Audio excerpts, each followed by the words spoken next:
Yes. Fellas, it's good to be back. I'm not gonna lie. Oh baby, that 4:3 aspect ratio. I think I know what I gotta do here. Gotron, hello. Alright. I have an idea. So this is kind of messy. This with the you know, you guys can see the whole desktop. I think it'd be a nice streamlined experience if I instead sort of crop the desktop so that what you guys see is just the game window. Watch me work my live streamer magic. Right? Then bring this in like so. What game are you playing? I am playing Super Smash Bros. Brawl for the Nintendo Wii. Not Project M. I could have, it had occurred to me that I could have kind of cheated a little bit and appealed to my more melee player senses by, instead of playing Brawl, opting to play Project M, which is kind of like you take Super Smash Bros. Brawl and you meleeify it. But I think in the spirit of who was it? I don't remember who it was. Somebody asked me to play Subspace.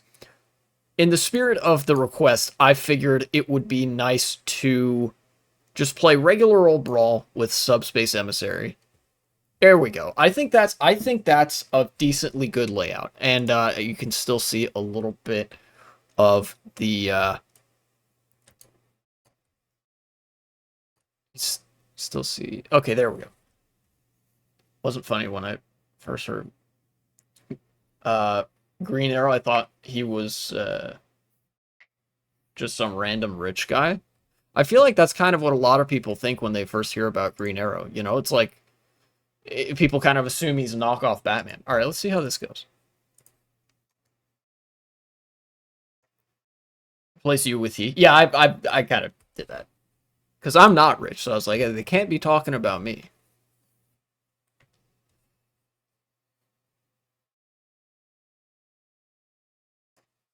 I got my text notepad document on the correct screen this time.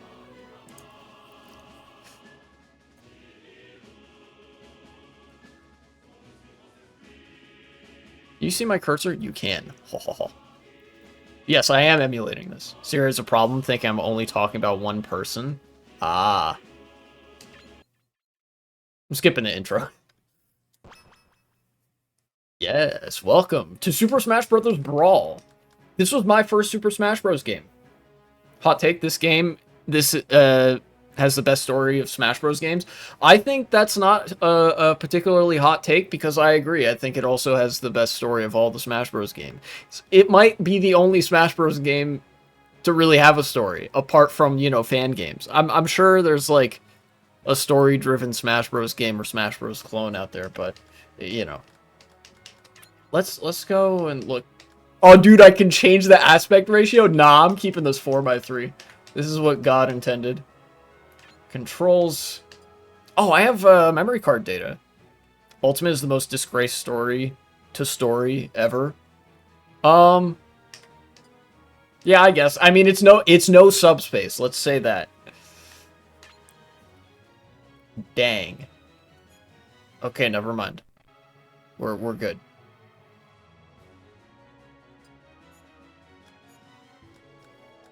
Let's go solo and Subspace Emissary.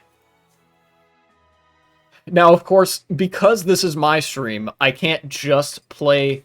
Oh, not only do I have save data, I have... I'll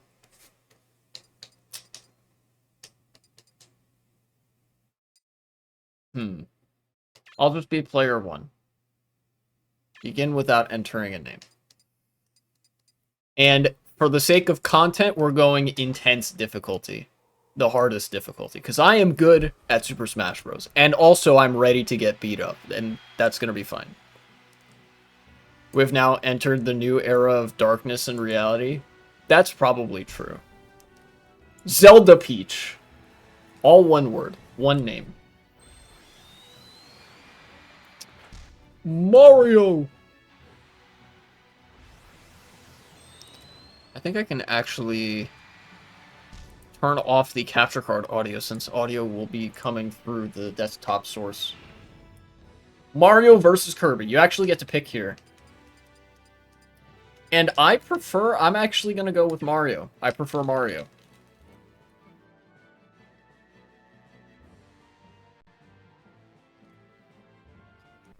Now loading. Alright. Oh god.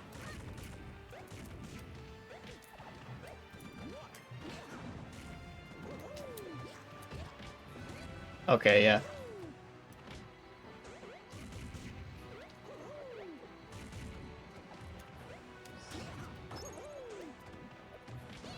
No, I forgot how to play Brawl.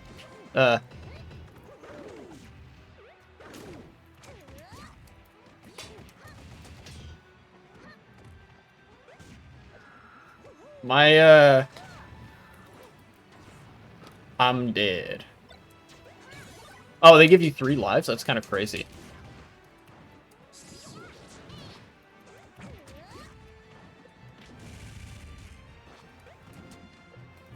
I'm good at Super Smash Bros, but I'm not good at Brawl in particular because of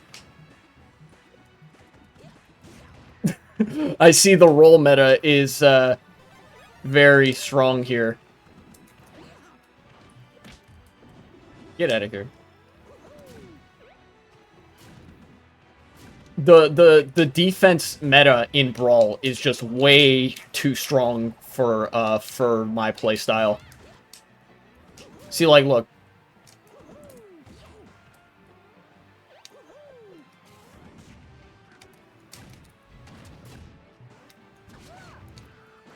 I'm dead, probably. Or not. And now he might be dead? No, he's not. But...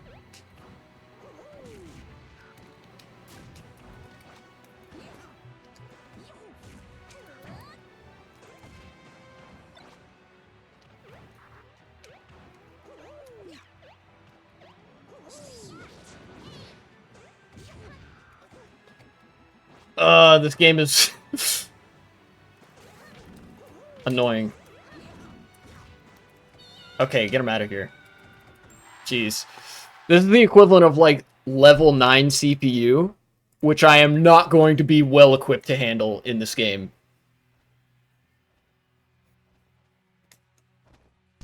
Pit? No, don't skip the movie. I need to see the cutscenes.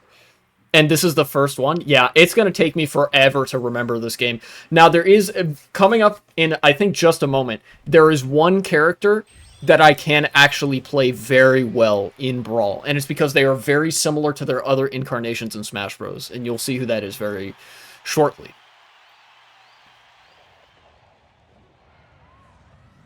Oh, no.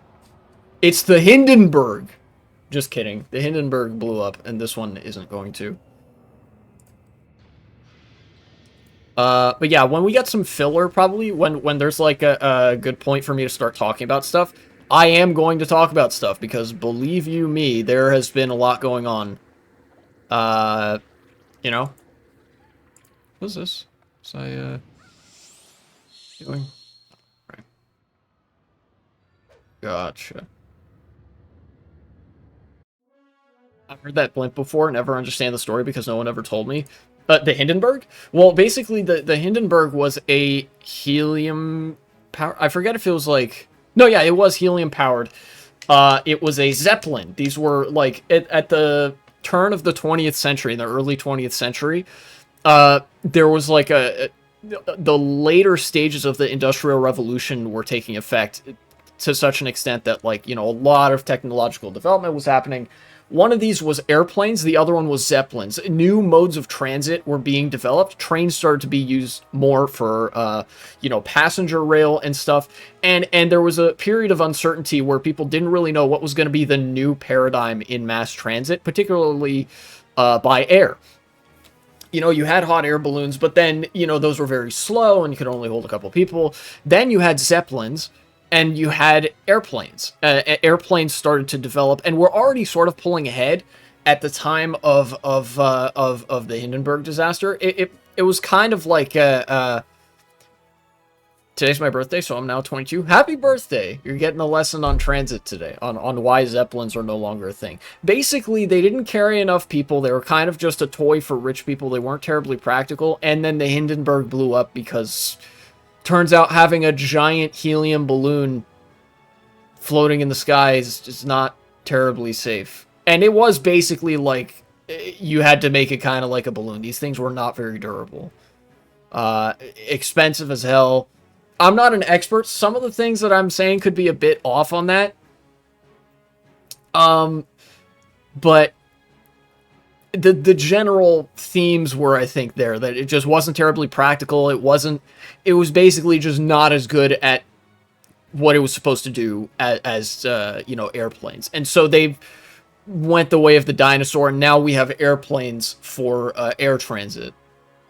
So you can make it a class about toys for rich people that go horribly bad. Yes, and speaking of which, one of the things I was going to talk about today was actually a toy for rich people that went very wrong. That being the Cybertruck. I think it was outside Mar-a-Lago. Uh-oh, I actually do have to change my control scheme here.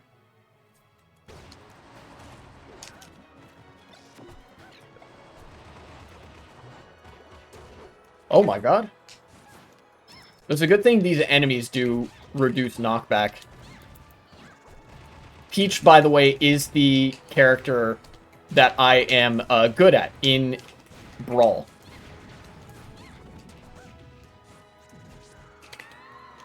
Oh. And I'm no longer playing Peach because I went in too hard and got messed up. Okay. Mr. Saturn, help me out.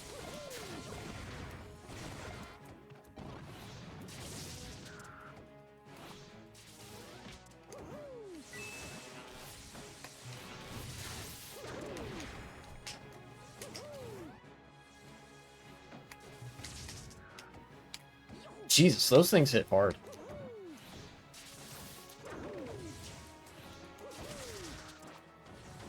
I'm dead again? Holy shit. Yeah, I am getting murdered by clouds. Jesus.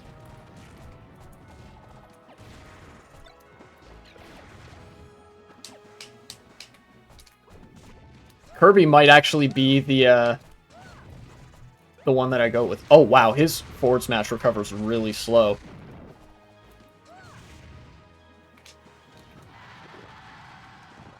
Okay, well, you got to see a little bit of me playing Peach. Is it funny that old games are built different with difficulty?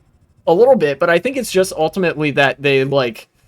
There are some trappings of the infancy of video games that incentivize games being absurdly difficult. One of them being that the first form of mass accessible video games was arcade games.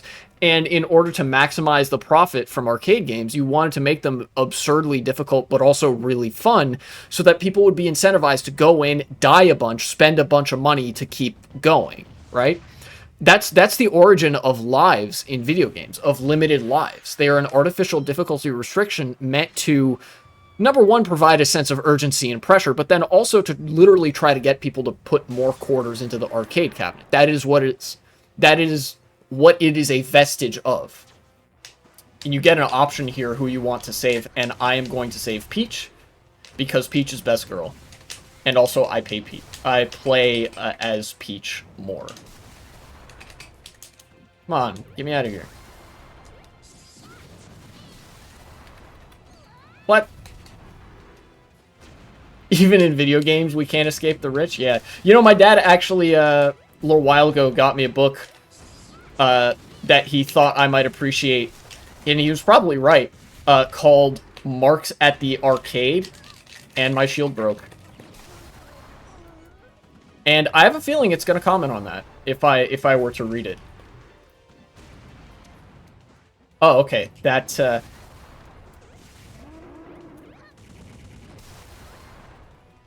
No, I'm dead again! God, this is only like the 3rd level.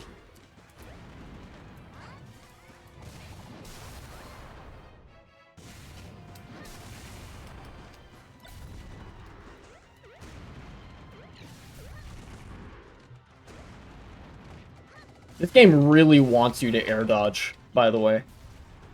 And this is my last life, so I'll be really dead if this continued. Okay. Barely, holy shit. Video game attacks make no sense when you're analyzing it? Yeah, probably. Now you think about it, when you think of bosses, you think of really stupid, powerful people. Weird coincidence. That's probably why they were named that. You know? Maybe video games were trying to tell us that bosses are the bad guys in real life. Wario!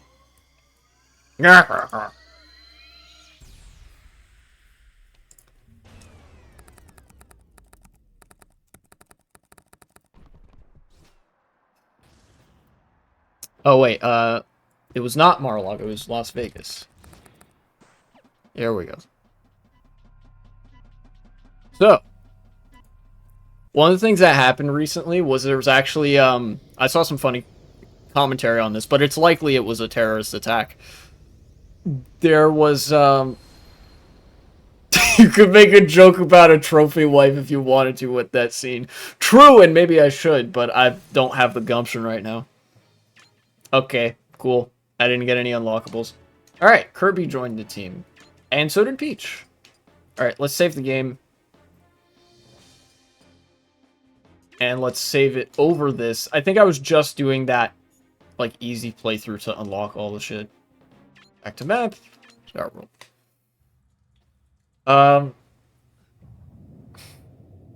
Right, the Las Vegas Cybertruck attack. Now, it seems there was a, there was a military veteran who blew himself up, I think, and blew up his Cybertruck as well. And then took his own life or something like that, in a terror attack of some sort. He was a far-right individual, but the funniest thing that I saw about it was that in the beginning there was some legitimate question as to whether the detonation of the Cybertruck was intentional or whether the Cybertruck just organically caught fire. You know? Like you said, one of those toys for rich people that catches on fire and explodes. To such an extent that people were like, oh, a Cybertruck blew up. I don't know if that's like an actual terrorist attack or if that just sort of happened. And truthfully, I don't know how much that was a part of it. Oh. Smoke ball. By the way, if you've played the other Smash Bros. Games, Pit is hilariously, like, not good in this game. At least to my recollection. Blaziken. His forwarder is okay, though. Cutscene. Spaceship.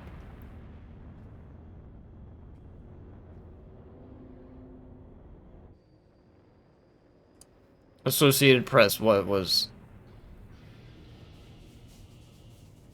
Soldier shot himself in the head before Cybertruck exploded outside Trump's Las Vegas hotel. Oh, so he was outside the Trump hotel. Trump's trying to spike drama with Greenland now, apparently. Yeah, but evidently it's actually not working all that well because he's so surrounded by the drama of his own base and the divide that's occurring within the far right. That's one of the biggest things that I came here ready to talk about. Was actually the right-wing infighting, you know? Specifically because, like, it puts on display exactly the kind of politics that the leaders on the right are interested in versus their followers. It, you know, as silly as it sounds to describe it this way, it truly is a battle of competitive racism versus casual racism. if you're not queued in, which I'm assuming most people probably are.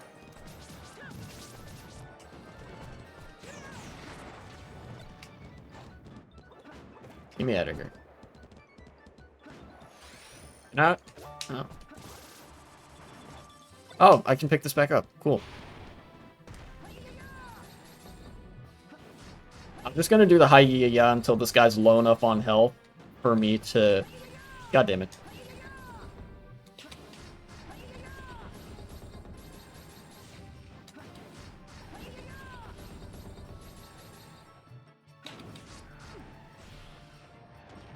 That killed me from there. That's crazy. Alright, well, I guess I'm not getting a trophy of this guy. Get out of here, idiot. Oof. Okay. See this powerful... Stupid. What was I getting at? Right. The MAGA Civil War. Many a commentator have this boss is powerful and stupid. Oh yeah. Many a commentator have, well, commented on the state of the right now. Yeah, it is a civil war within the racist community. Basically what happened was a lot of far righters are principally interested in no longer having immigration and some such because they think brown people are stinky. I'm not, like, I promise you this is not me strawmanning them. They have said that in those literal words. They've said, like, yeah, brown people, Indians or whoever are stinky and we don't like them. And that's it. You know, because the debate that was sparked was actually about a type of visa that pertained to highly skilled and educated workers. That is to say the H-1B visas. You're gonna hear that term most likely, but it's not as important as knowing that this is because, like, the capital class is racist in a way that is convenient to them. They were like, why don't you hire me? Yes, what happened was the debate started, or rather the, like, this controversy on the right started because the only reason that the capital class, read Trump, Elon, and Vivek Ramaswamy, will become relevant here as well. The only reason they engage with racist politics is because it is convenient for their bottom line. They see it beneficial, and indeed it is beneficial to them, to be racist in service of exploiting cheap labor and having a cheap workforce. They don't actually care about the racist narratives espoused on the right. They don't actually care about or want the white ethno-state because that's bad for business. So they will only be racist, and they will always be racist insofar as it benefits their own business agenda, if that makes sense. Holy shit, this cloud is beating the hell out of me. Get out of here.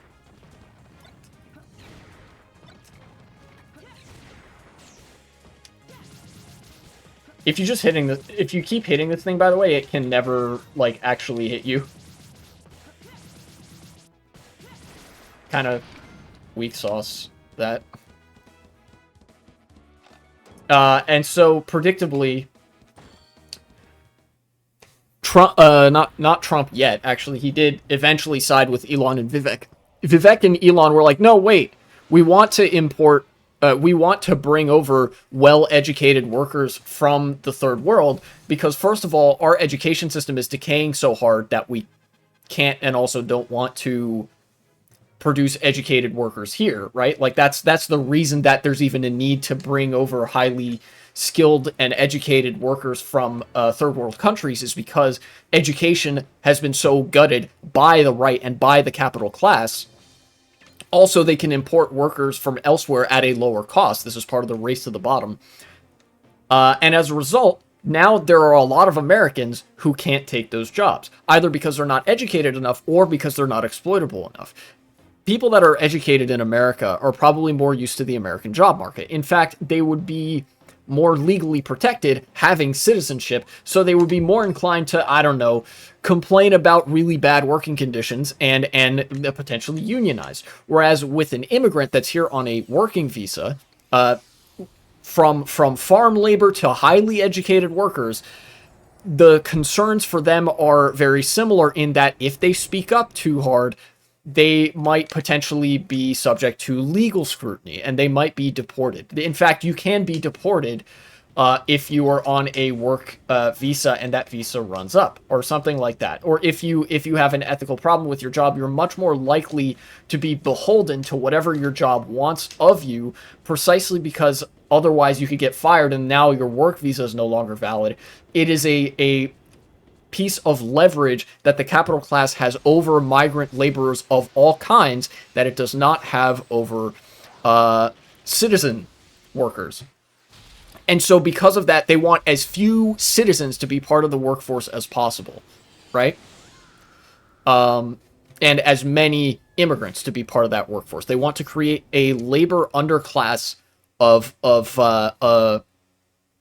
migrant, like a racial and labor underclass of migrants that is sort of complemented by the convenient, like, unemployed masses that are citizens of this country that they can then very conveniently direct against those migrant laborers that are being paid peanuts for their work, or comparatively anyways, all for the purpose of keeping that machine churning. Because if you're pitting the unemployed and underemployed citizenry against the exploited migrant workforce, then both of them are fighting each other and not fighting the capital class, who is making fucking bank.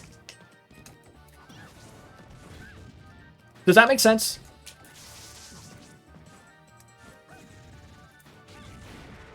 Basically, Elon's principles here are just money, money, money, money, etc.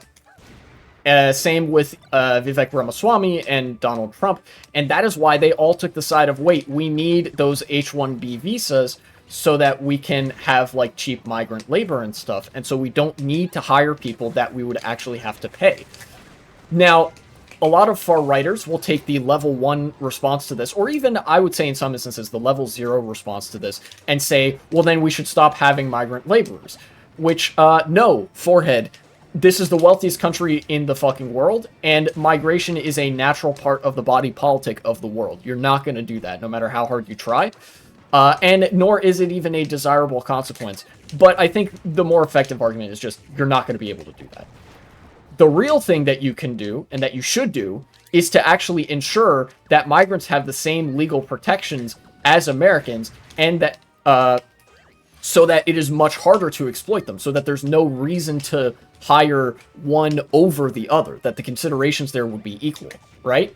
Because if the threat of deportation with like that visa, that special visa that could expire, isn't there, then now there's no driving force that enables CEOs and, like, rich shitheads to, like, exclusively hire migrant workers and stuff.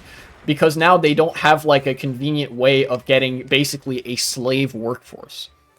The other thing that you need to do is bolster educational institutions here and the world round. By bringing up the floor, by elevating the floor so that, like, the worst among us, or not the worst among, like, I guess the most vulnerable among us, right? Like, or the most wretched, I guess, would be the closest equivalent that I could say there, right?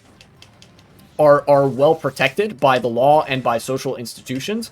You make it harder for billionaires to exploit anybody.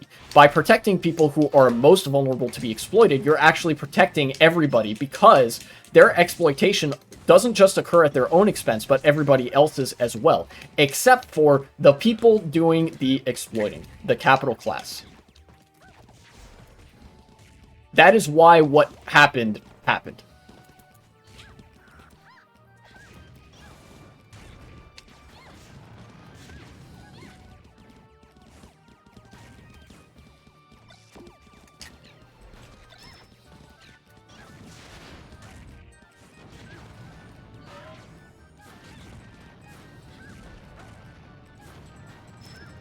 Whew. Oh, I have to go this way. Okay. Stick figures unionized? That's true. Now imagine if there. Let's actually use this as an example. Since I'm playing Smash Bros here, and I'm fucking dead. Imagine if some of those stick figures were red, right? Or maybe some of them are blue. Let's imagine that there's a few blue stick figures that come out of the portal every now and then, and it's a bit easier for me to kill those stick figures, right? Obviously, I would go after those first. So it's in the interest of all those stick figures, if they want to have as strong a force as possible against me, basically that they protect every single one of them among their ranks. Because the more of them that there are standing in solidarity against me, the big fucking bad, you know, player one character, the easier it is for them to, like, effectively fight against me.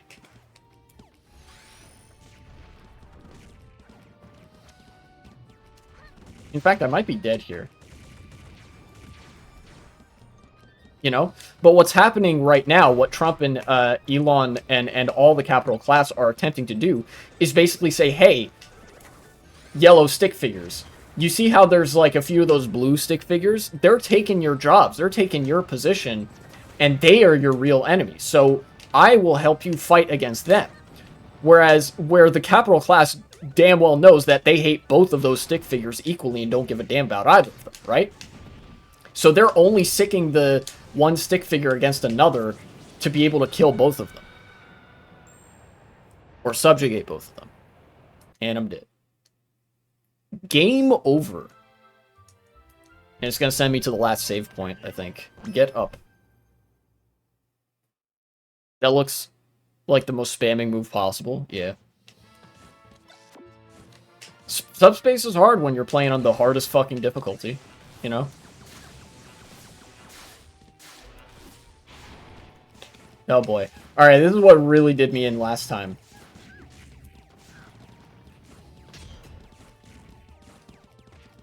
Stop! Okay. Alright.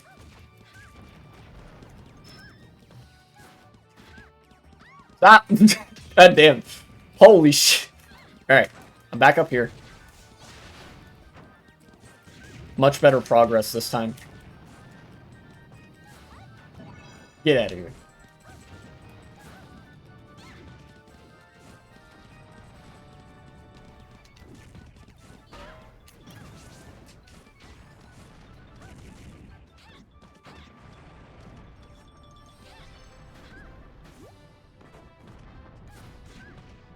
Get out of here, stick figure. Anyway, so now there's actually... I got kind of... I'm trying to focus on playing the game as well, which is not a easy thing. But I wanted to highlight that, like, there's a divide between people on the right who are sort of principally interested in the xenophobia, and the people on the right who are sort of leading the charge in favor of these H-1B visas, because they don't have principles beyond that which is good for their, you know, their profits and their bottom line and stuff. And really, your enemy here, if you're a part of the like the right wing, the populist right, you know, I don't know, I don't think I'm gonna really convince any of these people, right? If they see that I'm a flaming communist and stuff. But understand that from this exchange, what you got to learn is that Trump and Elon Musk are your enemy. In the pursuit of your interests, they are your enemy. They are, like, by definition, in order for them to get their bottom line, they're going to try to undercut you at every turn, because you are part of a different social class than them, right? A social class that has distinctly different social, like, socioeconomic interests, right?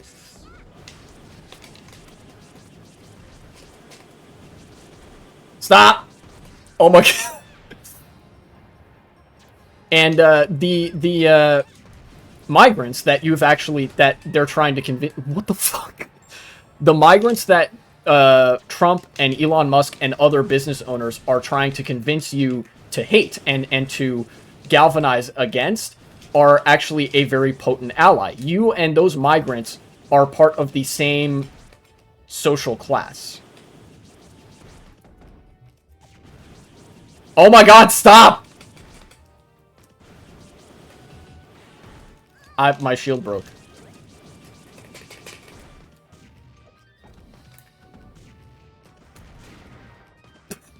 Last character, 470%. These bosses act like 5-year-olds. I only think reality can give it to these people, to be straightforward with you. Yeah, look, it might take learning it the hard way, but seriously, like, you and those migrants, if you are unemployed, if you're a worker, if you work for a living, you know, if you're not getting paid through stock options, right? Like, if you're a tech worker who earns a salary, or if you're a wage worker who gets paid hourly, anything like that, whether you're a migrant or citizen, you exist in the same social class, right? And your boss, or better yet, your boss's boss, you know, the people up at corporate, the people that get paid in stock options, the people that sit on the board, that are shareholders, that vote in those meetings and stuff, that are thinking about those quarterly earnings, they are part of a different social class than you. And these social classes are oppositional with each other. Elon Musk and Donald Trump are part of that social class that all the bosses belong to. And they hate you. And they want you to have a miserable life, not necessarily because they care about you, or, you know, or have a specific desire to see you suffer, but because it benefits them, right? Their benefit necessitates you suffering, and your benefit necessitates them losing the power that they have over you. But in order to realize that, in order to, well, not have a shitty life, you will have to be political allies with people who are migrants. You have to understand that if they are protected, that makes it billionaires. That makes billionaires less able to exploit either of you. You know? But again, look, Rome wasn't built in a day. I'm probably not going to convince anybody just in this one stream and stuff. The important thing is just to understand that, like, Donald Trump and Elon Musk have distinctly different interests than you, and they're, like, not principally interested in anything aside from profit. You know? Because you threaten their power, right? Yeah. Ow.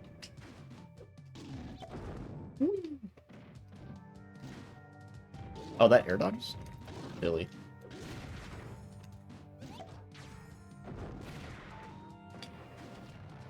Wait, what? Oh, am I supposed to go down here? Maybe. Oh? Let's see.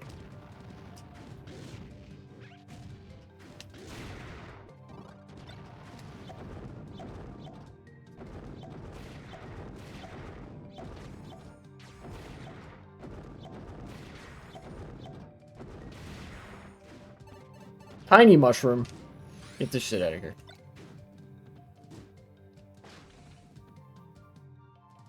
Anyway, it is incredibly funny to me to watch the right-wing fight with themselves because of the way that it, like, just confirms the class relationship, right? You know, a lot of the you know, some of the people at the various news outlets shit themselves over the prospect of a class war. But what they willfully ignore, what you know, the narrative that they're trying to push, they're trying to imply that, oh, the working class would be starting the class war here, when in reality, the class war has been started. Like, it's been happening, right?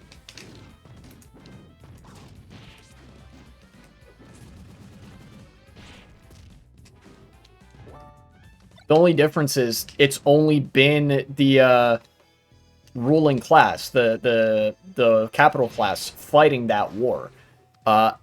It's just that now that, like, a lot of members of the working class are starting to become disillusioned and might actually start to get clued in that, like, wait, the class war has already started. I just gotta start being a participant in it. Which is the correct answer. Like, you should hate rich people's guts for the kind of shit that they do to you. Yeah, the ruling class is going to call the workers communists for fighting. And you know what? Maybe they are. You know, fuck it. Right? But, like, ultimately the choice is, do you want to, like, keep getting exploited by the fucking shareholders and the bosses and whatever, or do you want to, like, not? In which case, like, you know, you gotta suck it up and work with the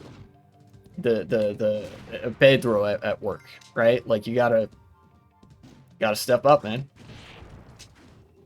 Anyway. I'm not gonna make that into a segment, I think, just because I'm kind of rambling. If I decide to make a segment out of that at some point, I'll probably have to come back to the subject and review it more thoroughly. Be like, okay, look.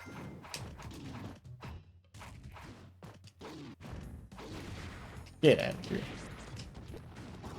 But right now I'm playing Super Smash Bros. That's what I'm trying to do. Ooh. Give me this. Get out of here.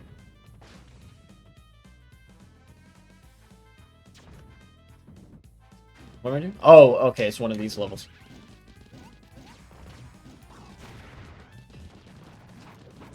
No! No, I'm dead! Oh my god, that's not a semi-solid platform. That's crazy.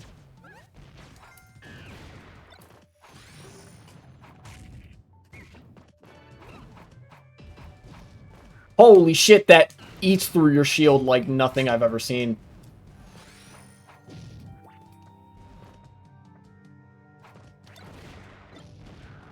Ow!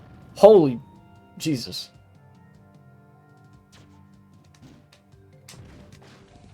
This game's hard. Imagine news cycle if it's found Luigi's not guilty. Well, he's gonna be found guilty, is the thing.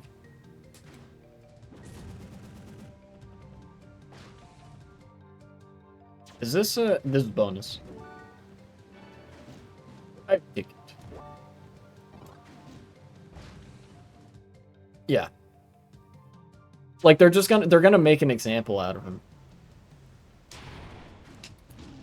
I mean, I feel like the news cycle would just kind of be like shitting themselves even more, which we know they've been shitting themselves to a pretty ridiculous degree already. So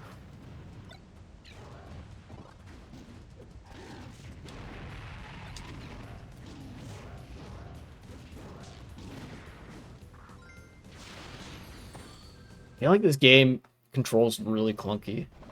Giant Goomba? That's true. They have acquired the bananas.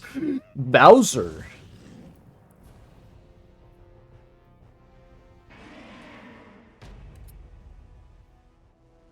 What is he doing?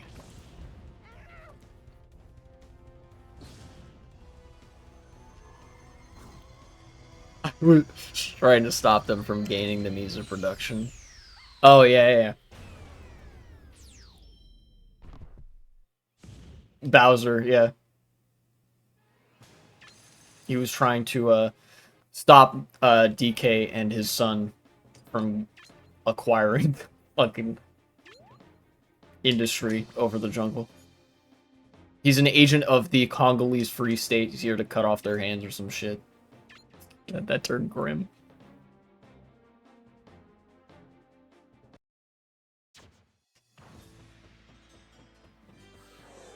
Alright, let's keep going.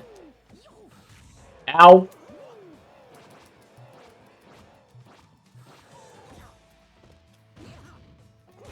God,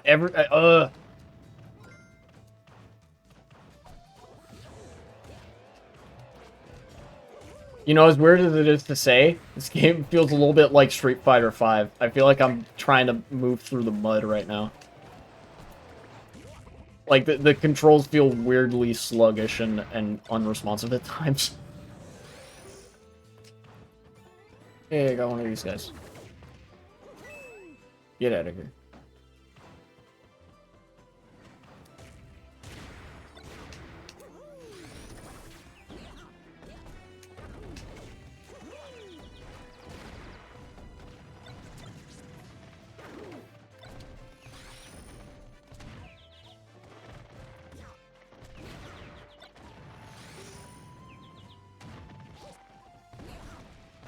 Teching is your best friend in this mode, because everything does more damage. Well, shit.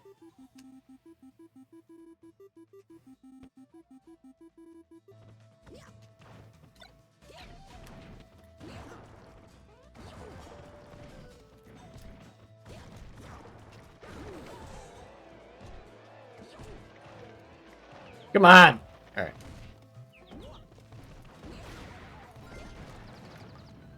Bird.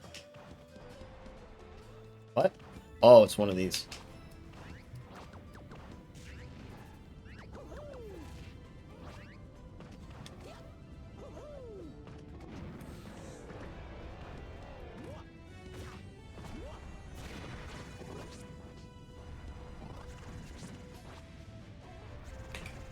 I was actually trying to get hit by that one on purpose so I could tech. Close areas like this are really fun for that.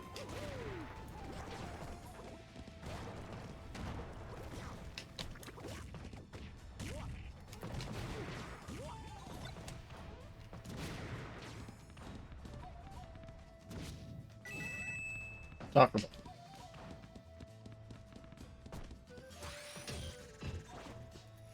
Get out of here.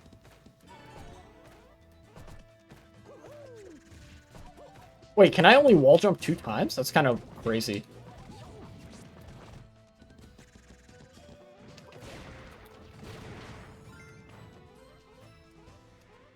No, I can wall jump more times than that. Ah, check me out.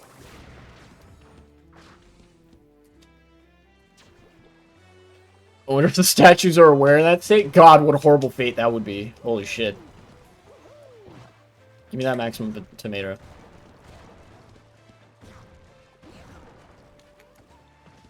Stop. Don't wall jump there. I got a disc. Get me through here. Whew.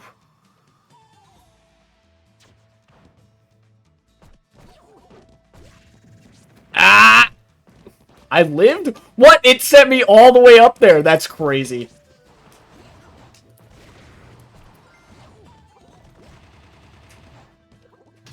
Dude, Smash the Eye is fucking crazy in this game.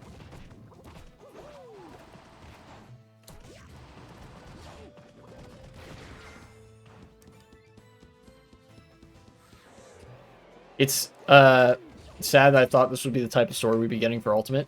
I kind of knew when Ultimate was coming that nothing was going to top Subspace. You know, like, how can you top this? Like, this story with all these goofy-ass cutscenes, like, hilarious fucking things, you know? Like, you kind of can't, right? Oh, okay. And I'm dead. Okay.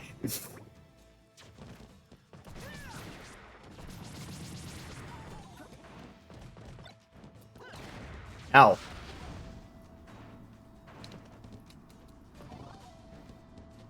Give me this lightsaber. That's definitely not a lightsaber because, like, copyright issues or something.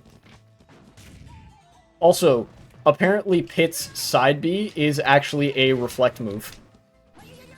In this game also, which is kind of goofy.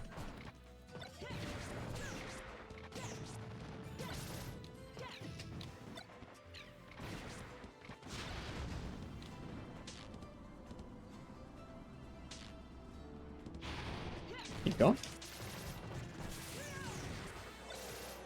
Oh. Give me fire permit. Yes.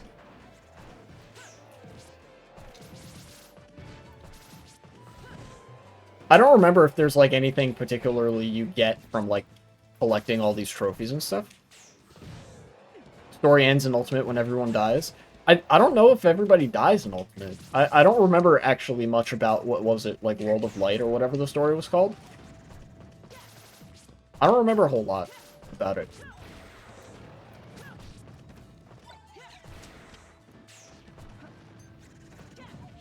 Get out of here.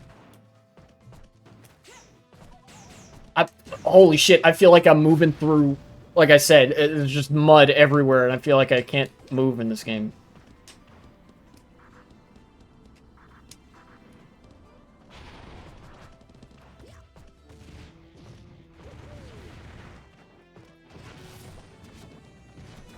Spam cape!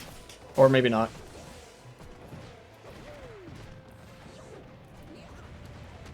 This is not a good position to be in.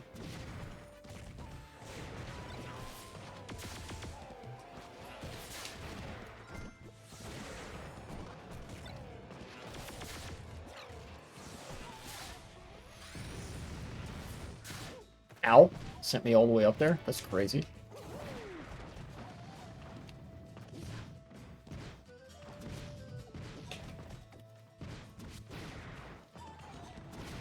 Get out of here. I'm taking this super scope. In all 3 endings, the world explodes? Oh. I didn't remember that.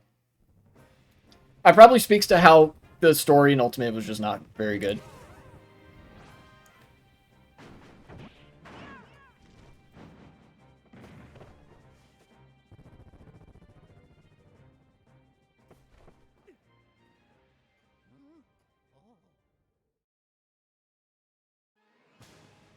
Stage clear. Cool.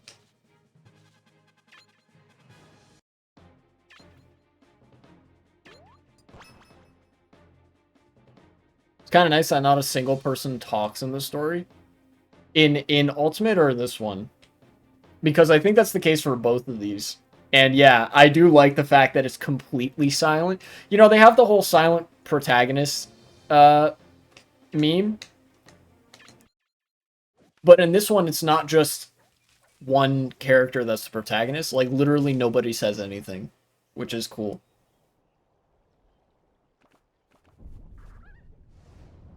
It's like a pantomime stage play or something, which I kind of like. Oh, shit. What is Rayquaza doing there? Yeah, quick, get the Pokeball. What? He just killed Star Fox. Or did he?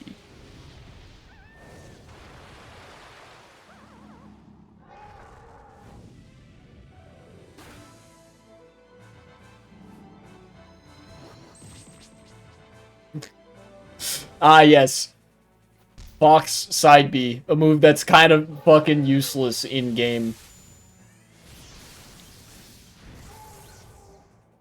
By the way, you can do that for real in this boss fight, because his down B is useful in this game. His, Fox could solo Pokemon. He could. Fox legitimately is, like, one of the few characters to be good in every single Smash Bros. Game. I should have done it there. Am I dead? Holy shit. Alright, this boss fight takes no fucking prisoners.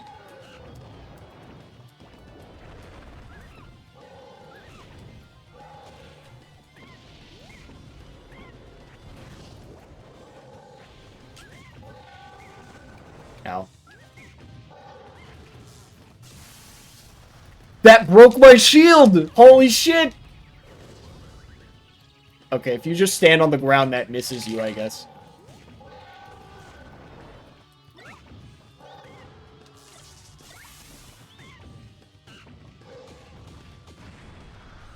Am I dead? I am dead. God damn. I'm losing hella lives to these fucking levels.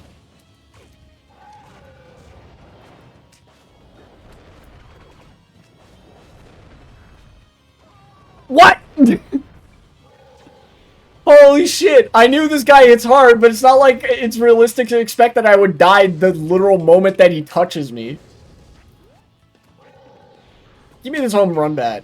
Oh my god.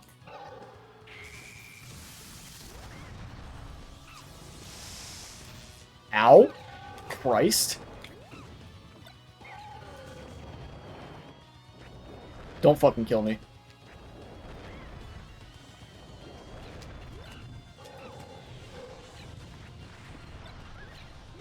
I'm throwing this gun at you.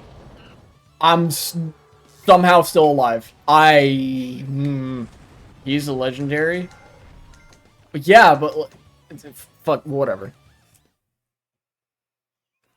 Isn't it in Pokemon that thing lives in the atmosphere? Yes, Rayquaza lives in the sky.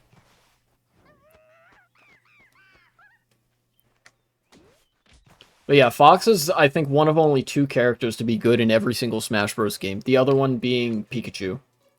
Those are the only two characters that have, number one, been in every Smash Bros. Game, and number two, been competitively good in every Smash Bros. Game. Or, like, at the very least, viable.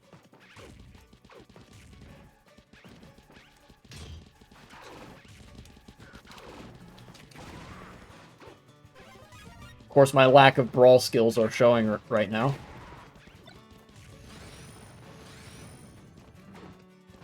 Wait, this is ceiling? That's fucked up. Isn't Fox speed? Yes, Fox is very fast. He also falls very fast.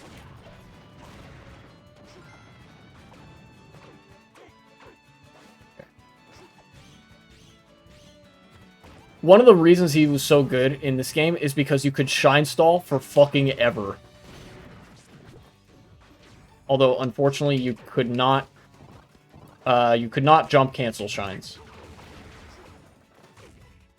Which, which meant he was not as good as in Melee, but, you know, that's a high bar to clear.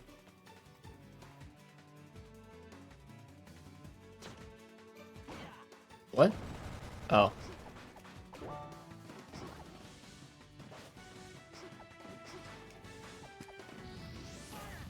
Can you not jump off the same wall twice? Get out of here. You can't, huh? I didn't know that. Yet another thing that's different about this game from Melee.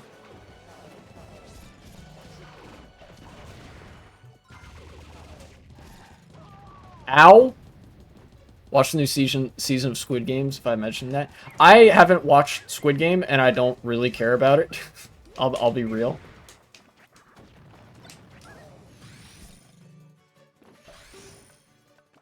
Give me that. Give me that bird.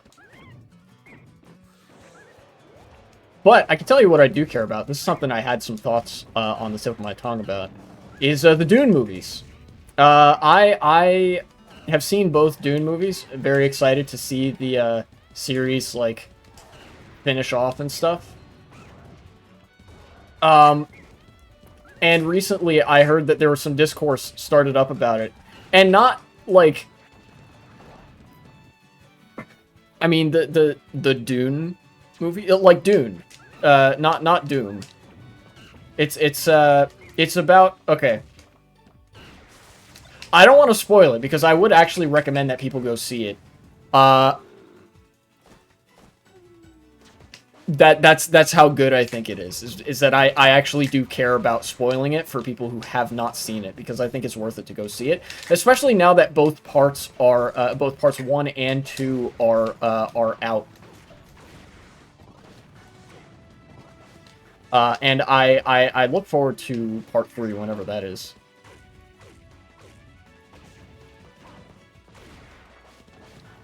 What streaming service? I don't know. I don't remember. I used my super secret technique to watch it that involves, you know, something that shall not be named under penalty of law, etc. Goddamn stick figures. Stop kissing me.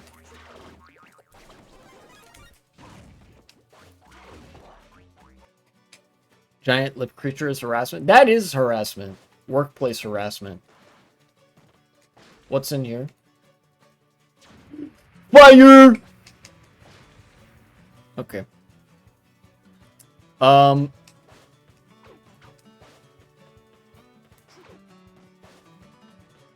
what was I saying? Oh, yeah, the Dune movies. There was discourse recently about it. Started on my favorite fighting game YouTube channel. Now, okay, because most people who watch Twitch are actually, like, kids and are under the age of 18, I can never fucking tell how serious anybody takes, like, random opinions on media or whatever. But I don't take it that seriously. I mean, I take it seriously as discussion of art, right? But I don't put any, like, moral weight on somebody's opinion. Okay. I don't really put any moral weight on somebody's opinion if I think they have a disagreeable opinion. What I do put moral weight on is whether they have, like, an actually formed opinion or whether it's kind of half-baked. Now that I've buried the lead a little bit, let me finally reintroduce it. I subscribe to Brian F., my favorite FGC YouTuber, I would say. Shout out to my man making some of the best content that's on the fighting game side of YouTube. Especially since I got into Street Fighter. It seems like every time I get into a new game, there's like a few content creators I watch who play that game. And Brian F. is it for Street Fighter, you know? And recently I saw a video of his. Couldn't understand what you're talking about. Yeah, this is one of the games where I actually will ramble a little bit because this game demands a lot of focus. Brian F. posted a video recently that I found quite interesting where he talked about Dune. Dune Part 1 particularly. And how he said that, like, he actually really didn't like Dune Part 1 particularly because he thinks that it, like, kind of fails to function on its own as a movie because of the way that the ending just sort of happens, and it's, like, really anticlimactic. And he gave this take in a very disagreeable way, which I think is very, very content-pilled of him, you know? Like, live streamers, you know, you gotta be entertaining for the masses, and sometimes that means being, well, actually, a lot of times that means being incredibly confrontational, etc., right?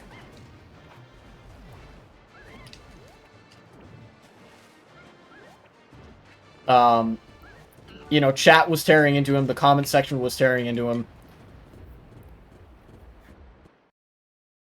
I don't understand what you're talking about. Like elections? No, I don't think so. I don't think, like, I don't think any part of this is really analogous to elections. Really.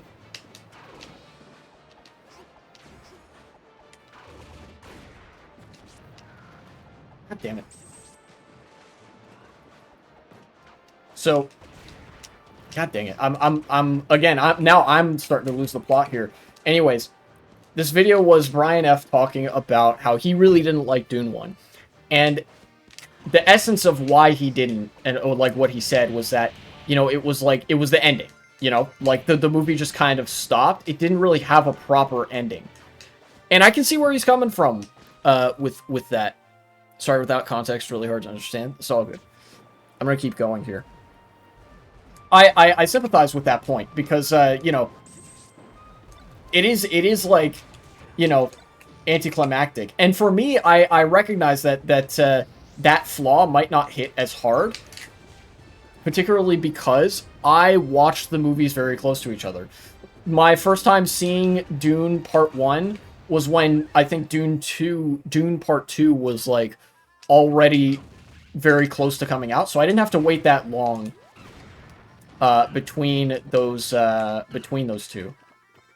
And I'm definitely sympathetic to his critiques of serialized media as well. Don't I know it? I fucking hate serialized media. Because I would like for media to have a start and end point so I can feel comfortable, like, no longer watching it, so I don't just sort of peter off and lose interest and stuff.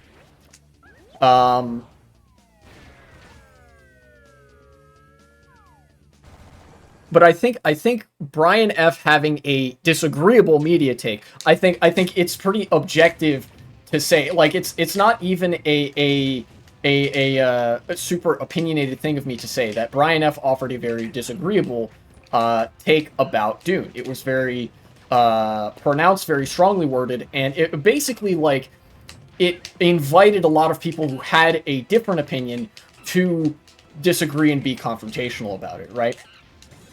And that's not a bad thing. It shows that Brian F. has, like, real opinions. In fact, that's something that I respect a lot of times in content creators, when they seem to have real opinions that are informed by principles about whatever it is that they're talking about. And for that, I actually respect Brian F.'s Dune take, like, his take on the Dune movie more than most. Because I like the movie, right? But the reason I like the movie is not because of the ending. Purple Bowser trying to become purple guy, like the Enter the Spider-Verse movies. No, not quite.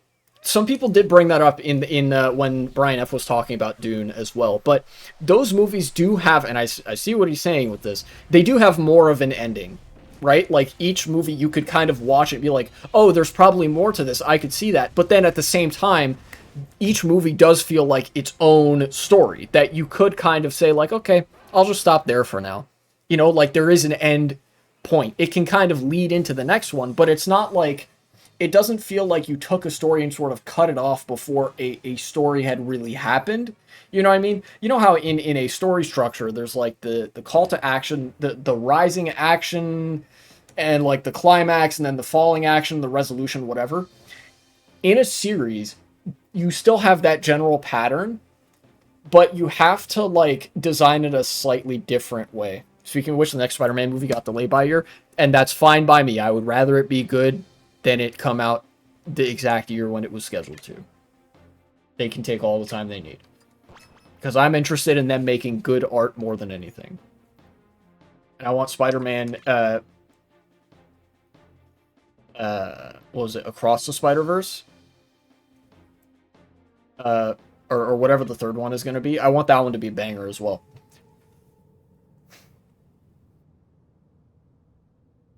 But that being said, now that I've expressed my respect for Brian F. and how I do ultimately I respect his media take, and in a way I kind of agree with it, I am going to disagree with the disagreeable media take. Shocker, nobody can believe this.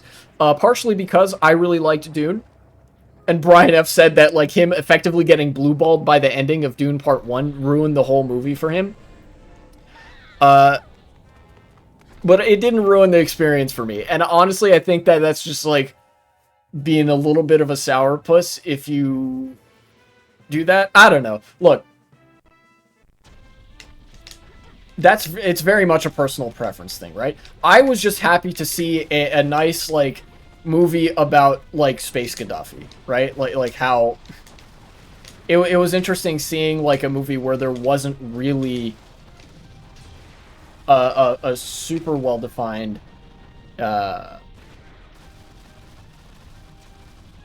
like the central protagonist was not actually the good guy, you know? Like he was just another faction in this feudal thing that's going on, right? As I say this, I'm kind of spoiling the movie a little bit, but really like those Spider-Man movies. I do too. They're really good. Stop dropping shit on me. Stop it! Oh my god. Am I gonna lose on the chase sequence?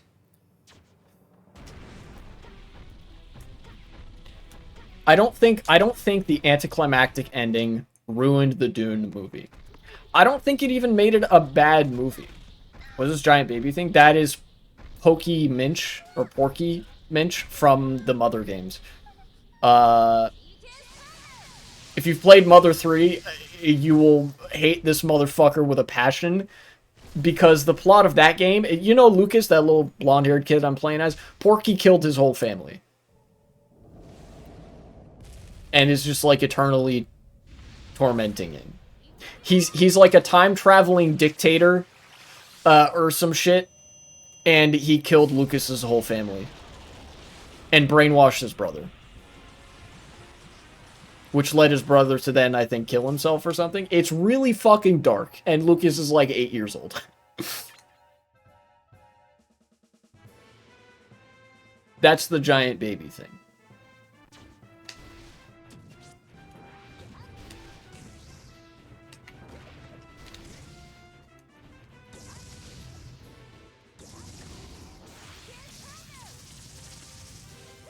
What? Man, these boss fights are some shit. What the fu- How am I supposed to avoid that? Excuse me? Isn't that the game that doesn't have an official dub? Yes, it is. That is that game.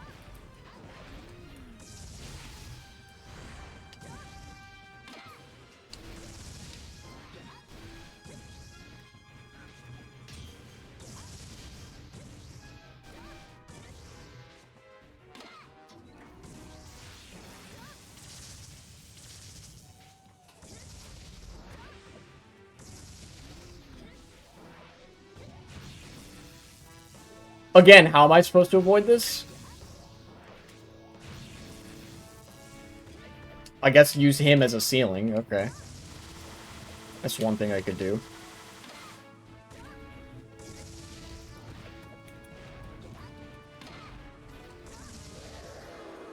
Okay, cool.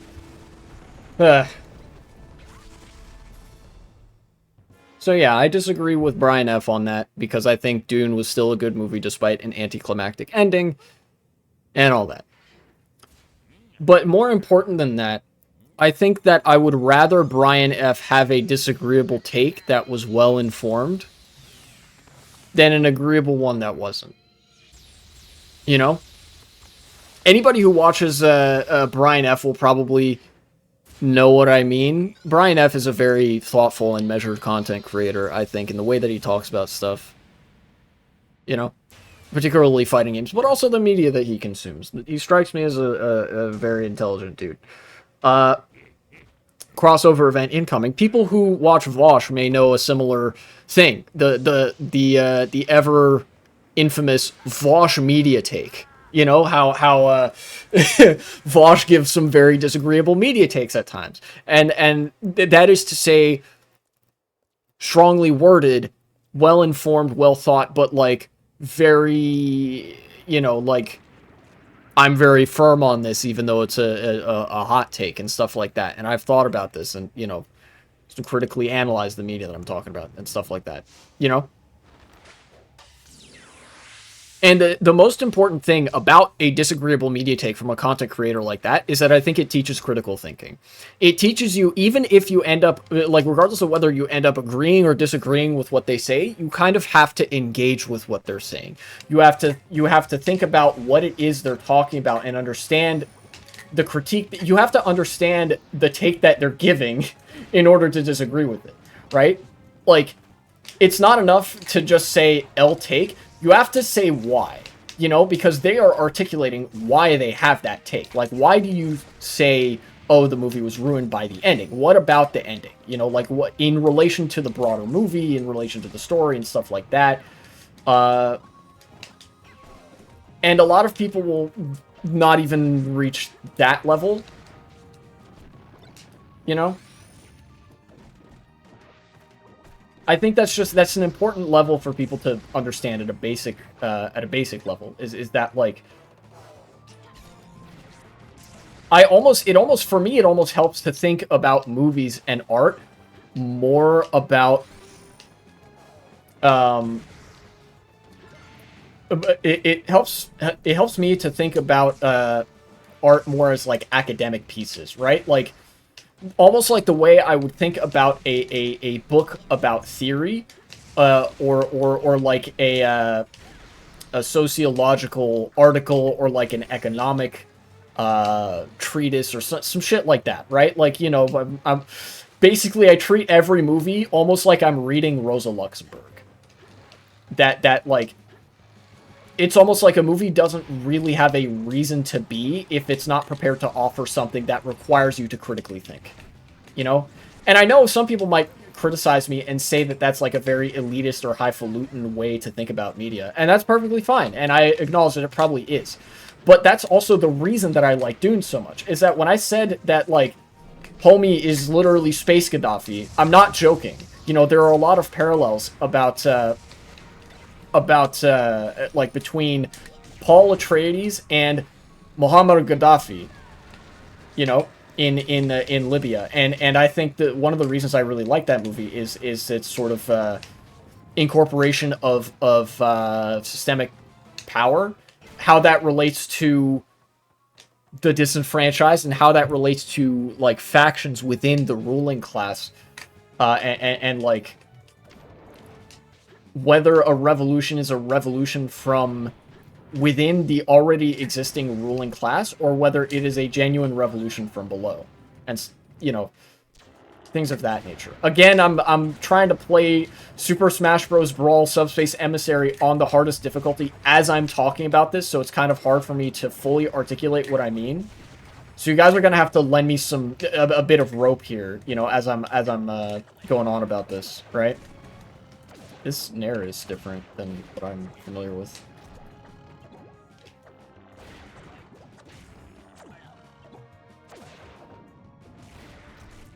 Ow.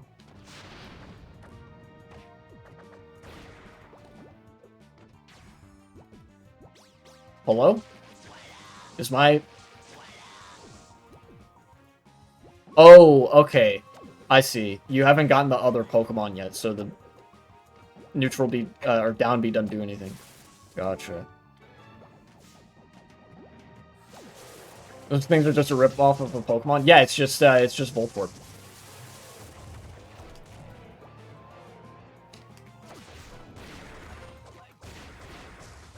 Spam up tilt. Alright, go through here.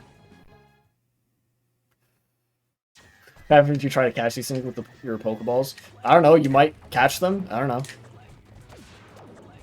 Don't think about it too much. You know, I doubt that there was any intent to establish a larger world in which literally every, like, Nintendo property in Smash Bros. Like, actually exists. And I'm dead.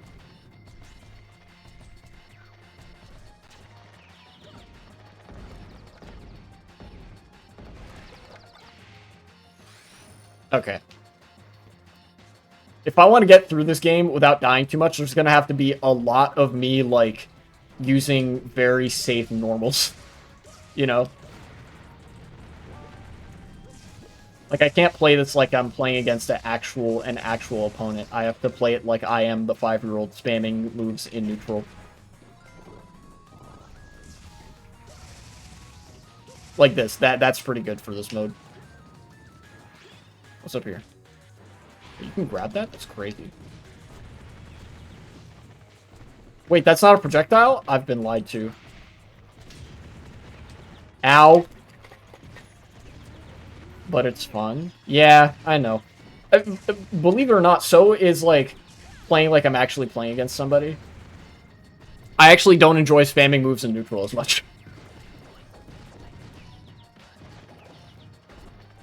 No. Damn it.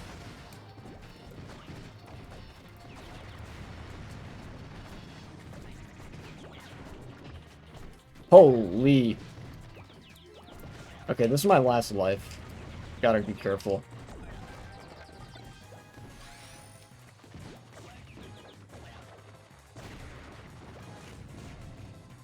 Ah! Get out of here. Am I dead? I might be dead. No! Fuck. And was right there, too. Game theory calculated Ash Ketchum's age. Yeah, it's gotta be a doozy. Oh, it's snowing outside. No wonder I'm out of sorts and rambling all the time. It might sound crazy to imply that those things are connected, but believe you me, seasonal depressive, like seasonal affective disorder, which is what I have, you know, like seasonal depression, is a fucking hell of a thing. And it actually does lead to me, like, becoming very weightless and incoherent, shall we say, on like rainy and snowy days.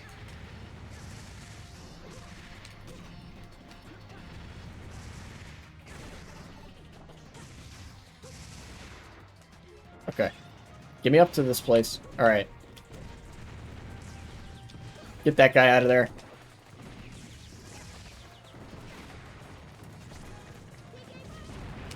Yes! Strategy! I'm learning.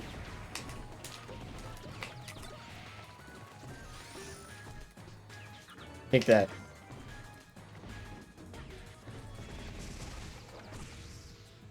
And that's it. I've done it! Oh, I tripped! First trip of the run. Let's go. Must be the only gamer in the world that gets hyped for tripping in Brawl. Get out of here. That was the whole level. He's in his early 20s. Sounds like a Pokemon description. How do trips work? In Brawl, there is a 1% chance every time that you start a dash. Every time you dash, there is a 1% chance that you trip and fall on your face.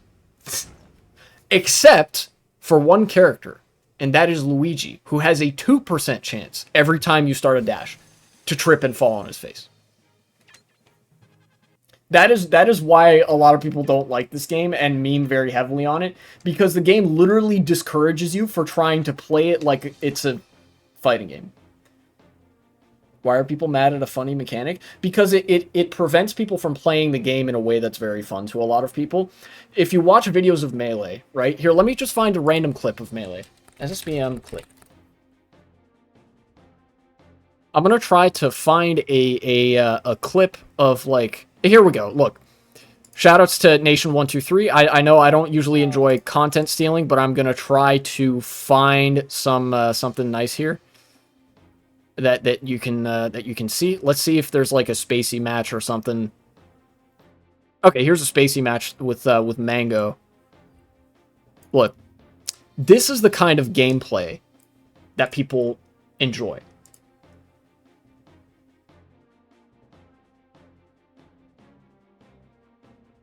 Look how much you see him dash dancing. Look how much he's dashing and running around. You see that?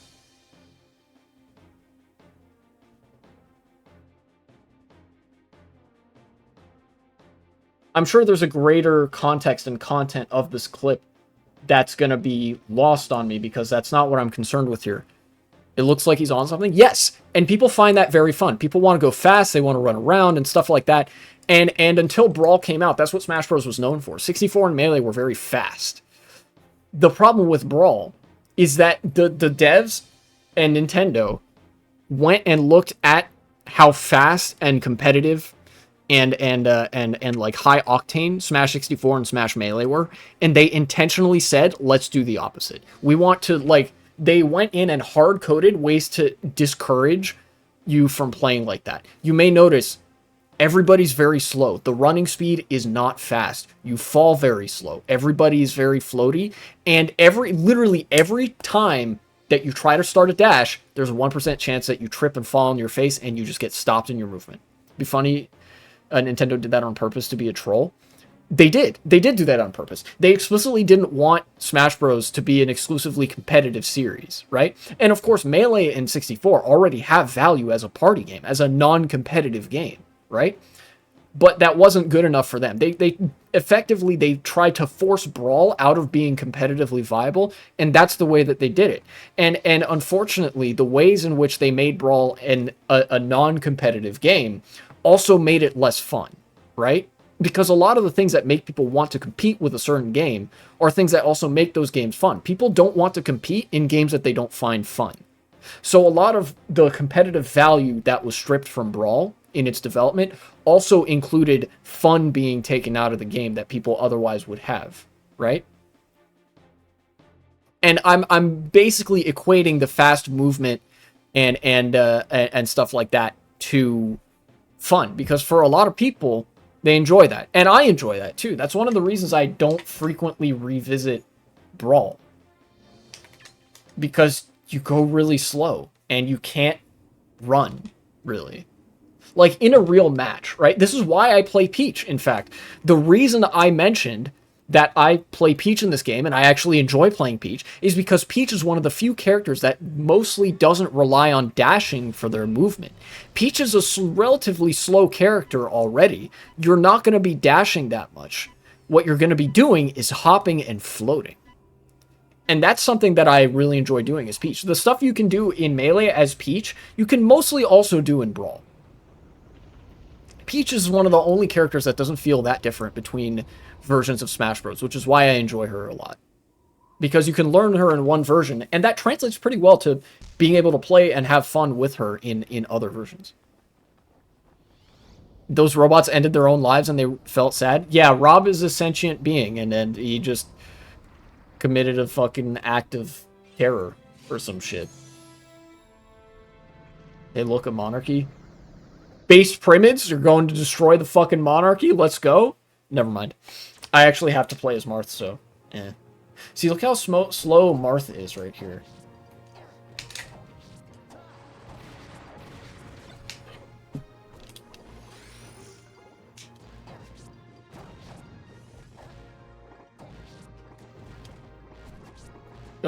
Even Marth's moves are a lot slower. Marth was known for not having very fast moves and movement in Melee. You could make his movement faster by being really smooth with your wave dashes and stuff, but you may notice your air dodges don't do that thing anymore.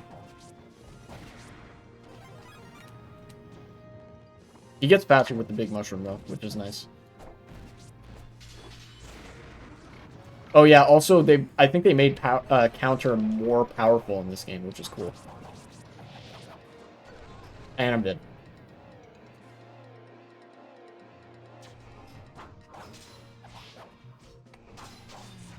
Yeah, it is very much like anime running. Stop! Get out of here. I feel like those enemies are really annoying because it's like they blow wind at you that's so forceful that you can't even run. Like, there's nothing you can do. Samus trophy. Ow. Maximum tomato. And you can probably tell by the way that this game has sort of flowed, and the stuff that I'm picking up, like the power-ups and stuff, it's very reminiscent of a Kirby game. Because this was made by HAL Laboratories, the same people that make the Kirby games.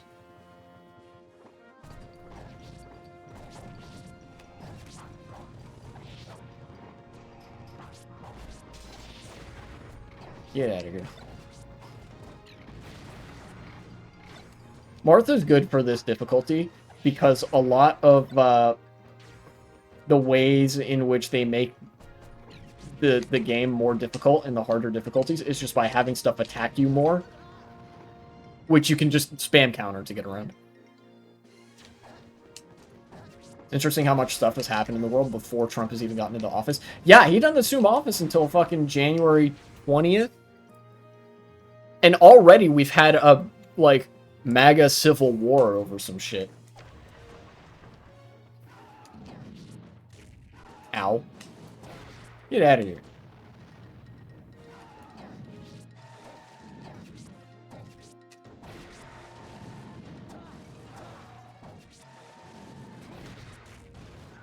Am I dead? No, I'm not dead. Oh my god. Marth even feels like... It's so weird. Marth feels stubby in this game. Which is, like, antithetical of what Marth is as a character. Right? I'm complaining about Brawl a lot for how cool Subspace Emissary is as a concept. Like, imagine you're playing the fucking Great Cave Offensive, but it's like Smash Bros. Like, that's cool. And I love that. It just sucks because it feels like I'm wading through mud knee-deep. It's interesting that powerful people are like, we want all the power and we want stuff to change, but we don't want stuff to change too. Yes, that is actually very interesting. It's a very contradictory mindset. In a way, the you know, sometimes the capitalists end up undermining their own interests in a way that's consistent with if you're familiar with fucking relative profit, it's consistent with that, but like they at times will make things worse for everybody. They'll like make their own lives worse and stuff as well.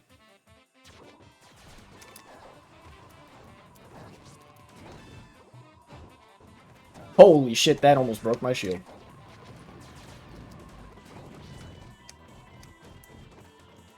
Hello? Where's my neutral air? God, now it's not even just that, like, it's not even just that I'm slow and feel like I'm stuck in the mud. Now it feels like my button presses physically are not registering. And then here we have the best character in the game, bar literally none. Like, hands down. Dude, look how fast my up air is. Holy shit.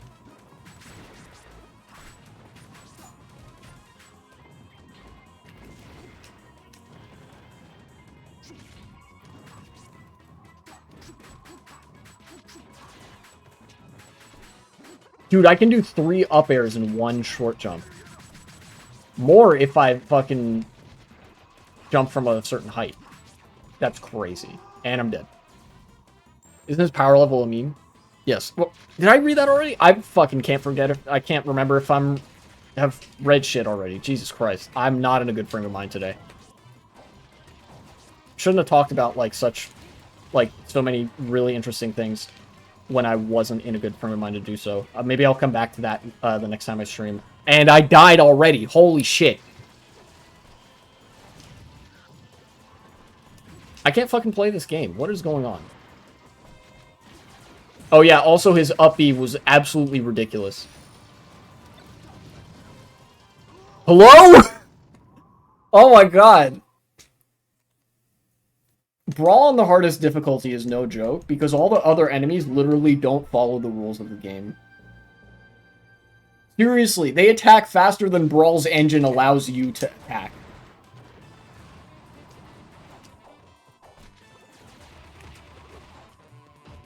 And they do way more damage. What is happening? Hello? C-Stick! I'm legitimately, like, panicking right now and, like, fucking flustered because my buttons are not working. You would not believe how many directions I flicked the C-stick in the course of one short jump and, like, nothing happened. What is going on? I shouldn't have listened to the chatter that told me to play Subspace. Because it meant playing Brawl. I should have just done this with, Project M. Project M can at least control, kind of. Like, look at this. God, like, in a way, maybe his normals are just that slow. But Jesus Christ.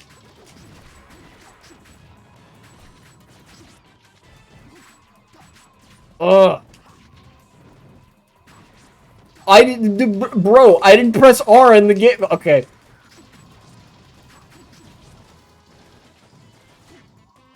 He's got a super scope. Holy shit. I'm getting bopped all over the place.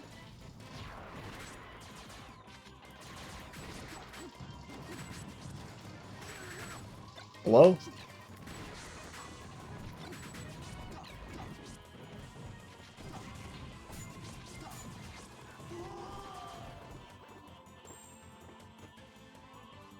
Dude.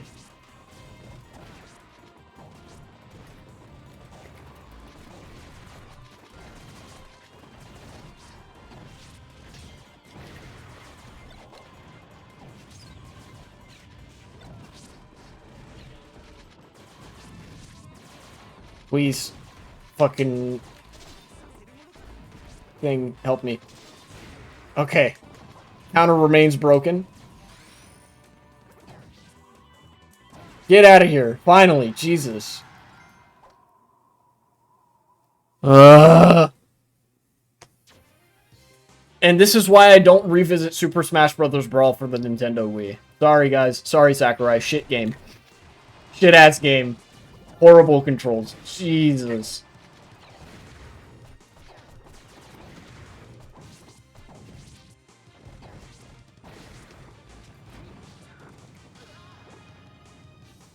If it wasn't for the counter, you'd be dead? Yes. That's how good counter is, and that's how bad the controls are elsewise.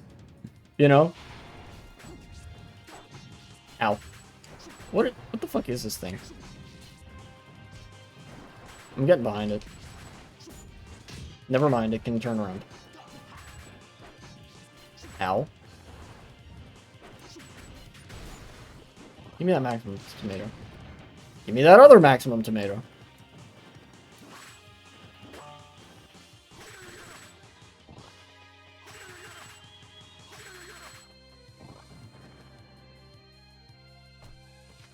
I feel like you say, what the fuck is that for most enemies in this game? Maybe. Not for the Primids, though. Because the Primids is like, oh, he's just a little guy. You know, like, that makes sense. Get me up there. Dude, this is... The fucking screen scrolling is faster, like, almost as fast as I can run. Like, this is not fair.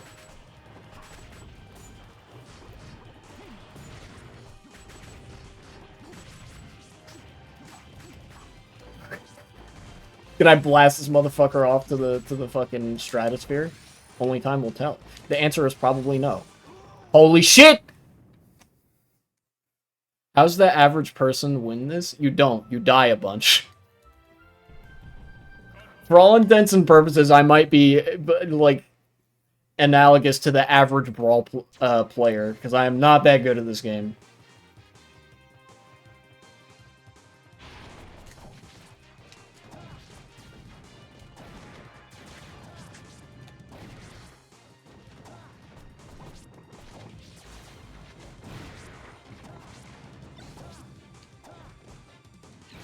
Get out of here. Holy. Alright, time to fight that freak show, I think? Yeah, this guy. Oh, you fucker. Bro, what? Stop. Wow.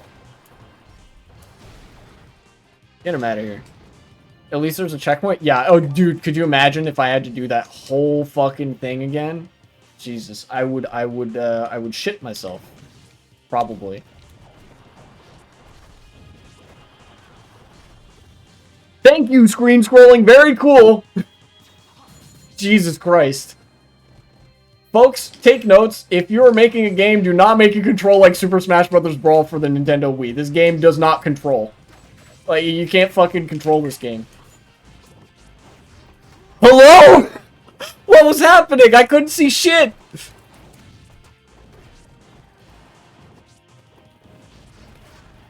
Dude, oh my... What is happening? I'm legitimately not enjoying this right now. Please get me to the next save point so I can get my ass out of here and talk about some real shit that I actually wanted to do today instead of this horrific experience. I'm gonna get hit by some shit that I can't see. Calling it. Stop hitting me! Jesus! Okay. Oh, God. Dude, now I know how my dad feels when he tries to play Smash Bros. And I will never fucking get impatient with him again anytime we play Smash Bros. Ever. Because I need only remember what Super Smash Bros. Brawl did to me. Jesus. If you play Super Smash Bros. Brawl for fun, then I congratulate you. You are a braver soul than I.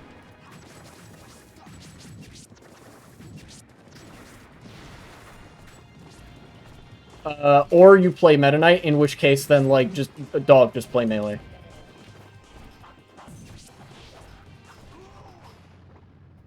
How much of that am I gonna have to do again? At least this will make some good highlights? Yes. If people in chat, clip this shit, because I am way too in the sauce to clip any of this. The whole thing? No, dude. Alright, fine. Jesus, look how slow every single move is. I can't shield anything. I can't play. What is this? Did you see how long throwing that took me? There was like 4 seconds when I had like finished throwing it, but this still couldn't put my shield up. What is... I feel like I'm losing my mind playing this. Why did that guy take so long the other time and I killed him in 2 hits that time? What is going on? I don't understand anything.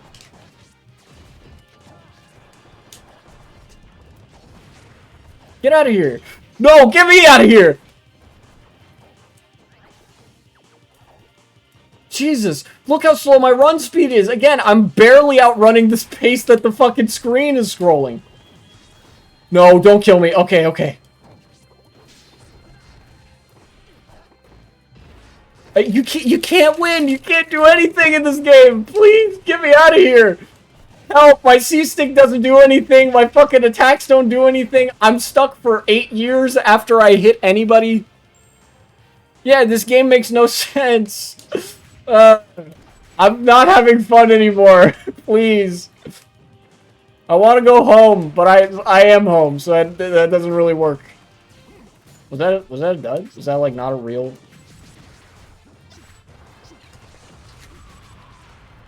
Oh, now it explodes. What? What? Why am I stuck on the ground after that? Hello?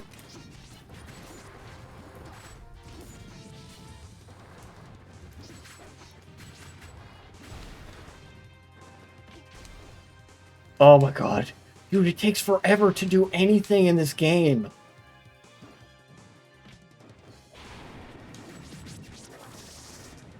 Am I dead? Yeah.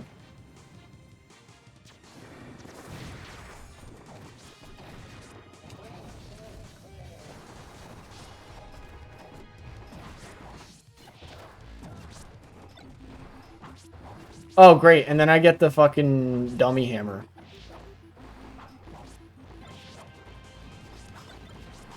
Spam counter. Okay.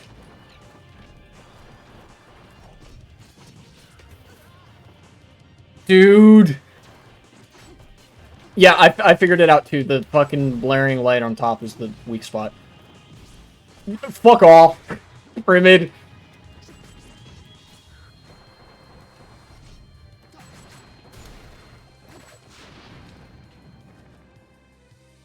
That was the end, too. Oh my god.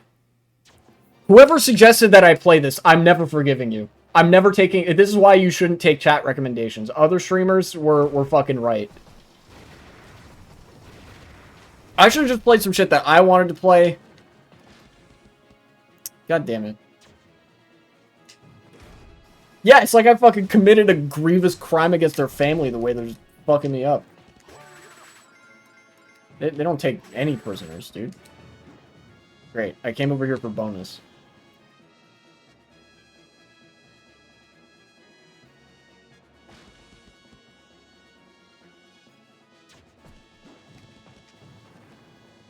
You run so slow in this game. Even as the best character in the game, you run so slow.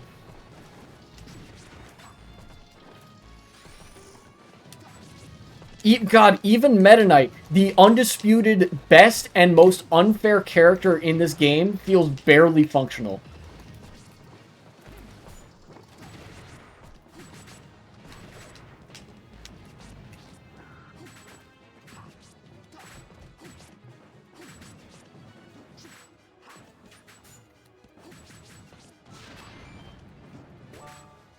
Please. Okay, maximum tomato. I need that shit.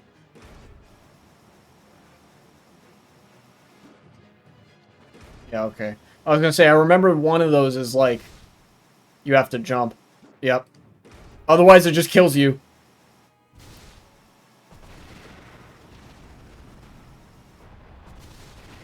Again, getting Kirby vibes from this. I think there are some sections like this in the Great Cave Escape.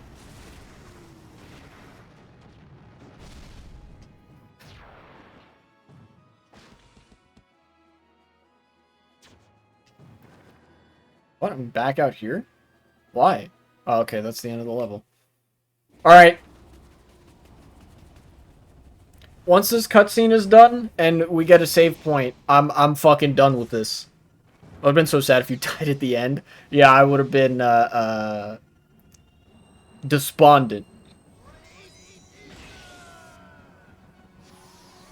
Yay, Ike. I forget how Ike feels in this game.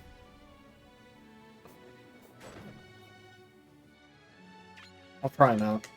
Okay, great. No save point just yet.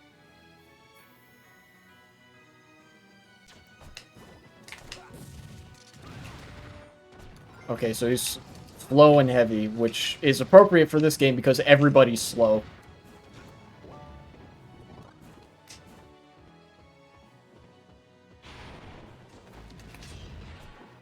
I think Ike also has a counter. Yeah. Look at that.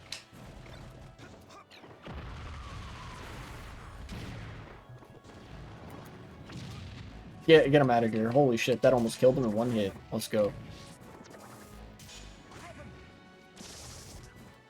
And, of course, I can't have anything fun for too long.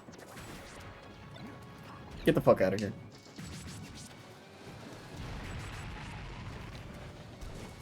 Oh, hey, it's fucking, what's his name? It's Golett from Pokemon Black and White. And I'm dead again.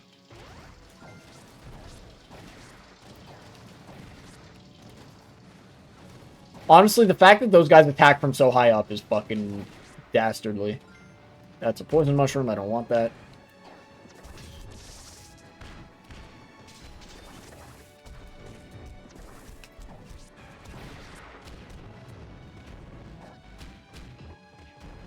Please stop.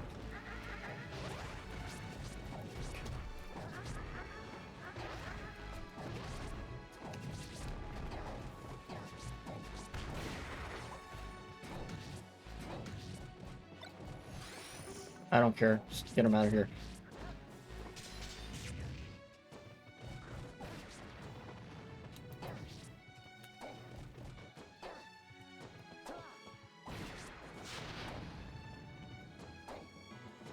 Can you dash attack cancel up smash with this?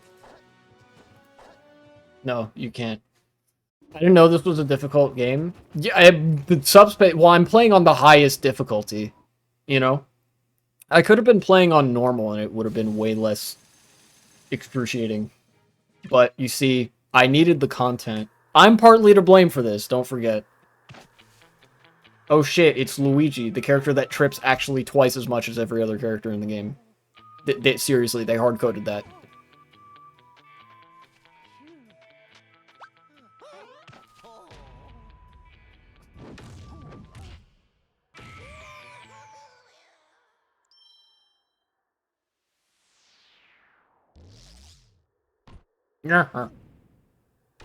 Wow, King DDD. Nice. Yeah, I think I'm actually gonna wait until next stream. They killed the Luigi? Yeah. I think I am actually gonna wait until next stream to discuss in depth the stuff that I wanted to talk about. In fact, I think I'm even gonna rehash the 2 things that I talked about this stream. Not in a good frame of mind this stream. Probably because of the weather, but also because this game fucking sucks. As an experience to play. I'm sure watching this at home it can be quite fun, but like, Jesus Christ. This is not fun. Okay.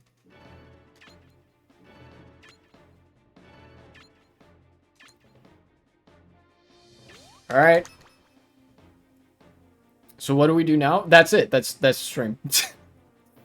I'm gonna beat this, by the way. Don't take my saying that this game is not fun and also is cock and ball torture as me saying I'm gonna abandon playing this game. Because this is partly what I was looking for the stream, for the sake of the stream, right? It is content in the form of a game story mode that has a defined beginning and end point, right? Originally, what I wanted to talk about today, like what I wanted to go through, because there was some interesting stuff that happened. I wanted to talk about some personal stuff in my life. I wanted to talk about Brian F. and how I saw a video of his where he talked about Dune, and I thought that was interesting. I wanted to talk about the MAGA Civil War, and I wanted to talk about the South Korean president getting arrested, and I wanted to talk about the state of aid, like humanitarian aid in the Gaza Strip, right? That there was some legitimate stuff that I wanted to talk about that I thought I had analysis to offer on, and that I thought would be interesting and educational for people today. But no, I was too busy getting my fucking dick twisted by Super Smash Bros. For the Nintendo Wii. Thank you, HAL Laboratories. Very cool. Except not. Please refrain from doing that next time. I know they're not gonna. It's gonna be just as excruciating next time. But next time it might not be snowing, and so my seasonal depression might not be giving me as hard of a time, so. Anyways. Feel free to clip my frustration at your leisure. Of course, I'm doing this for everybody's entertainment at home. I believe I saved this already. Yeah. And I'm now going to quit the game, and I will end the stream. It is about 10 minutes early, but eh. Yes, I got a bunch of music. I don't care. Alright, who's live that I can raid? I want to see you guys over to somebody. So... Cody Schwab versus Zane Nagmi. This actually sounds like an absolute banger of a live stream based on the title. Alright. You guys like Smash Bros? Get ready to watch a way better version of Super Smash Bros. That has all the things that made Smash Bros really fun for a lot of people, including myself, and that this game does not have. Alright.